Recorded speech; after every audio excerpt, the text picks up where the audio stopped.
అందరికీ నమస్కారం. Welcome to it's you TV. ప్రస్తుతం మనతో పాటు ఉన్నారు శ్రీ జగదాంబ త్రిశక్తి పీఠాధిపతులు తాళ్ళూరి బనారస్ గురూజీ గారు. గురుగారితో మాట్లాడి మరెన్నో విషయాలు తెలుసుకునే ప్రయత్నం చేద్దాం. నమస్కారం గురుగారు. శ్రీమాత్రే నమః. గురుగారు, సుబ్రహ్మణ్యేశ్వర స్వామి యొక్క విశిష్టత ఏంటి? ఇంట్లో ఫొటోస్ పెట్టుకోవచ్చా? పెట్టుకుంటే పూజా విధానం ఏ విధంగా ఉండాలి? కార్తికేయుడు, సుబ్రహ్మణ్యుడు, షణ్ముఖుడు అనేటువంటి అనేక నామాలతో పిలువబడుతున్నటువంటి పరమేశ్వరుడు యొక్క పుత్రుడిగా భాసిల్లుతూ ఈ యొక్క సుబ్రహ్మణ్యేశ్వర స్వామిని తెలుగు 2 రాష్ట్రాల్లో కాదు అనేక చోట్ల వేల మంది లక్షల మంది కొలిచేటువంటి దేవతల్లో ఈ సుబ్రహ్మణ్యేశ్వర స్వామి వారు కూడా ఒకరు. అలాంటి స్వామివారి యొక్క చిత్రం ఇంట్లో ఉండొచ్చా ఉండకూడదా అని కూడా మీరు అడుగుతున్నారు. అంటే ఉండటం వలన వచ్చినటువంటి నష్టం అయితే ఏమీ లేదు. ముఖ్యంగా స్వామివారి ఫోటో ఇంట్లో ఉండటం మూలకంగా మనకి కొన్ని లాభాలు కలిగేటువంటి అవకాశం ఉన్నది. కాబట్టి చక్కగా వల్లి దేవసేన సమేత సుబ్రహ్మణ్యేశ్వర స్వామి చిత్రాన్ని ఇంట్లో పెట్టుకోవచ్చు. బాలమురుగన్ అంటారు, తమిళంలో బాలమురుగన్ అంటారు. అంటే చిన్న పిల్లవాడిలాగా మురుగన్ స్వరూపంగా ఉంది, దాన్ని చక్కగా పెట్టుకోవచ్చు. స్కందుడు అని అంటారు స్వామివారిని. వీరు స్వామివారు రెల్లుగడ్డిలో పెరగటం మూలకంగా 6 మాతలు ఆయన్ని కాపాడి రక్షించి పెంచటం మూలకంగా షణ్ముఖుడు అయ్యాడు. అందుకని 6 తలకాయలు వచ్చినాయి. 6 అమ్మల యొక్క ప్రేమ పుత్రుడు కాబట్టి 6 తలకాయలతో ఆయన భాసిల్లుతున్నాడు. అలాంటి సుబ్రహ్మణ్యేశ్వర స్వామి వారిని ప్రతి ఒక్కరూ కూడా పూజించటం మూలకంగా, ముఖ్యంగా ఈ రోజుల్లో మగ ఆడవాళ్ళు పూజించాలమ్మా. మీరు పూజించడం వలన ఆయన ఎలా ఆరాధన చెయ్యాలి ఏమిటని కూడా మీరు అడిగారు. అవును గురుగారు. సుబ్రహ్మణ్యేశ్వర స్వామిని కనుక మగవారు పూజించటం మూలకంగా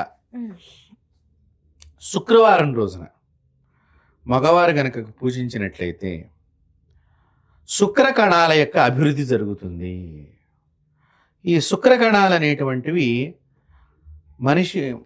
మగవారి యొక్క జీవితంలో ఇప్పుడు డాక్టర్స్ కౌంటింగ్ తగ్గిపోయింది అని అంటున్నారు. మగవాళ్ళకి సంతానం నష్టం జరుగుతోంది. సుబ్రహ్మణ్యేశ్వర స్వామి వారిని శుక్రవారం పూజించడం మూలకంగా ఈ కౌంటింగ్ తగ్గిపోయినటువంటి మగవాళ్ళందరికీ కూడా కౌంటింగ్ పెరుగుతుంది. చాలా విశేషమైనటువంటి శక్తి కలిగినటువంటి స్వామి ఈ సుబ్రహ్మణ్యేశ్వర స్వామి. అంటే శారీరకంగా సంతాన నష్టం కలుగుతున్నటువంటి మగవాళ్ళు శుక్రవారం రోజున పూజించాలి స్వామివారు. అది ఇక్కడ.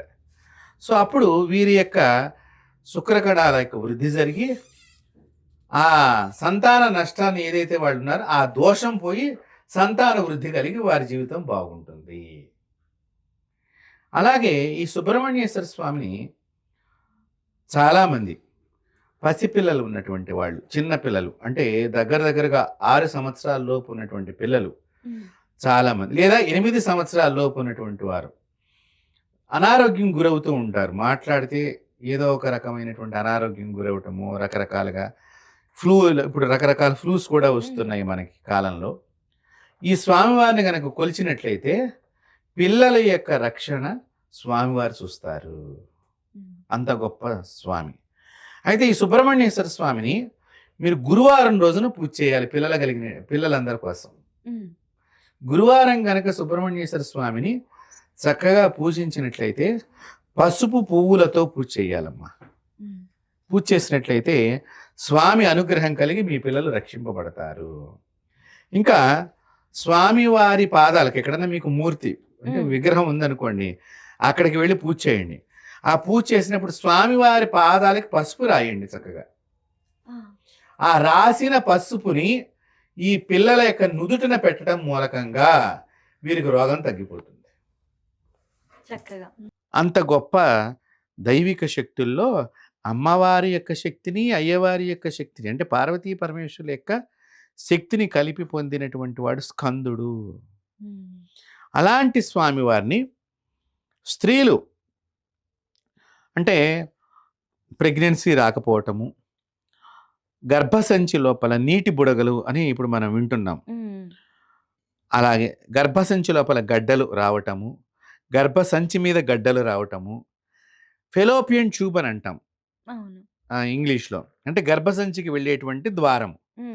దీని లోపల ఇన్ఫెక్షన్స్ రావటము, ఇలాంటి బాధలు ఉన్నటువంటి వాళ్ళందరికీ కూడా సుబ్రహ్మణ్యేశ్వర స్వామి, నాగదేవత కలిపి ఒకటే మూర్తిలో ఉండాలి. ఉన్నటువంటి మూర్తిని కనుక వీరు మంగళవారం రోజున అభిషేకం చేసినట్లయితే వాటంతటికి అవే కరిగిపోవటం అనేటువంటిది మొదలవుతుంది. అంత గొప్ప స్వామివారు. ఎందుకంటే తల్లి బాధను, తండ్రి బాధను, లోకుల బాధను పోగొట్టినటువంటి వాడు సుబ్రహ్మణ్యేశ్వర స్వామి. కాబట్టి ఒక రాక్షస సంహారం గురించి ఆయన ఉద్భవించాడు. కాబట్టి అలాంటి రాక్షస అనే దానికి ఈ రక్తపు గడ్డలు, గర్భసంచి లోపల వచ్చేటువంటి నీటి బుడగలు కానీ ఇవన్నీ కూడా చెడు రక్తంతో అక్కడ లోపల ఉత్పత్తి అయ్యేటువంటివి ఇవన్నీ కూడా. కాబట్టి స్త్రీలకు ఉండేటువంటి రజోదోషం ఏదైతే ఉన్నదో దాన్ని పోగొట్టేటువంటి శక్తి కలిగినటువంటి పాపం తల్లులు కాక చాలామంది అమ్మ ఎంతమంది బాధపడుతూ ఉన్నారు ఈ రోజుల్లో. ఎక్కడ పడితే అక్కడ మనం చూస్తున్నాము.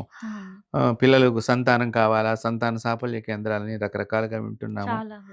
ఇలాంటి వాళ్ళందరూ కూడా సుబ్రహ్మణ్యేశ్వర స్వామి వారికి మంగళవారం రోజున గనక స్త్రీలు ఈ బాధతో ఉండేటువంటి వాళ్ళు, లేకపోతే నెలసరి సరిగ్గా కానిటువంటి వాళ్ళు, వీళ్ళందరూ కూడా 21 మంగళవారాల పాటు మంగళవారం ఉపవాసం ఉండాలమ్మా. సాయంత్రం దాకా ఏమి తినకూడదు. పళ్ళు తినవచ్చు, పాలు తినవచ్చు. చిమిలి అని అంటాం. అంటే తెల్ల నువ్వులు, బెల్లము, ఆవు పాలు, ఈ నువ్వులు, తెల్ల నువ్వులు, ఈ బెల్లము కలిపి దంచాలి. దంచిన దానిలో కొంచెం ఆవు పాలు వేసి ముద్ద చెయ్యాలి. ఇది సుబ్రహ్మణ్యేశ్వర స్వామి వారికి అభిషేకానంతరం ఇది నైవేద్యం కనుక పెట్టి వీళ్ళు తిన్నట్లయితే లోపల గర్భసంచి లోపల ఉండేటువంటి చెడుకు సంబంధించినటువంటి వ్యాధి లక్షణాలు కానివ్వండి, ఇంకో గర్భం రాకుండా అడ్డుపడుతున్నటువంటి చెడు ఫలితాలు కానివ్వండి, ఫెలోపియన్ ట్యూబ్లో జామ్ అయిపోయినటువంటి సంఘటనలు కానివ్వండి, పటాపంచలైపోతాయి. అంత గొప్పది సుబ్రహ్మణ్యేశ్వర స్వామి ఆరాధన. అంతేకాదమ్మా, సుబ్రహ్మణ్యేశ్వర స్వామిని కనుక మనం ఒక మంత్రం ప్రకారంగా జపం చేసినట్లయితే శత్రువుని సంహారం చేయవచ్చు. శత్రు సంహారానికి కూడా స్వామివారు విశేషంగా మనకు ఉపయోగపడుతూ ఉంటారు. చక్కగా ఇంకా చెప్పాలంటే కొంతమందికి పురుట్లోనే పిల్లడు పుట్టి చచ్చిపోతూ ఉంటారు, పిల్లలు పుట్టి చనిపోతూ ఉంటారు. వీరు చక్కగా వేప చెట్టు దగ్గరికి వెళ్ళాలి. వేప చెట్టుని స్వామివారి యొక్క భార్యగా భావన చేసి స్వామివారితో కలిపి వేప చెట్టుని సుబ్రహ్మణ్యేశ్వర స్వామి అష్టోత్తరము, వల్లి అష్టోత్తరము రెండింటిని పూజ చేసి అక్కడ దీపారాధన చేసి వేప చెట్టునే స్వామివారిగా అమ్మవారిగా భావన చేసి ఆ వేప చెట్టుకి అభిషేకం పాలతో గోక్షీరంతో చేసినట్లయితే వీళ్ళు పుట్టి చచ్చిపోతున్న సంతానం చనిపోకుండా చక్కగా బతికి బట్టగడతారు. అంత గొప్పది ఈ సుబ్రహ్మణ్యేశ్వర స్వామి ఆరాధన. కాబట్టి చక్కగా కార్తికేయం ఆయన పేరు కార్తీక మాసంలో మీరు తమిళనాడు ప్రాంతంలో సుబ్రహ్మణ్యేశ్వర స్వామి కోవిళ్ళు చాలా దేదీప్యమానంగా వెలుగొందుతూ ఉంటాయి. ఎందుకంటే కృతికా నక్షత్రంలో పుట్టాడు స్వామివారు. 6 తలకాయలతో కృతికా నక్షత్రంలో జన్మించి పౌర్ణమి ఉన్న రోజున ఆయన జన్మదినంగా భావన చేసి తమిళనాడు ప్రాంతంలో చాలా విశేషంగా పూజ చేస్తూ ఉంటారు. అలాంటి స్వామివారి యొక్క చిత్రం ఇంట్లో ఉంటే చాలా శుభాలు కలుగుతాయి, చాలా దోషాలు తొలగిపోతాయి. కాబట్టి స్వామివారి యొక్క అనుగ్రహానికి అందరూ కూడా పాత్రలు కావాలని చెప్పి ఇంకా చాలా విశేషం ఉంది స్వామివారి గురించి. మరొకసారి మళ్ళీ మనం స్వామివారి యొక్క దివ్యమైనటువంటి విషయాలను తెలుసుకునే ప్రయత్నం చేద్దాం. అంతవరకు అందరికీ కూడా స్వామివారి అనుగ్రహం కలగాలని కోరుకుంటున్నాను. ధన్యవాదాలు గురుగారు.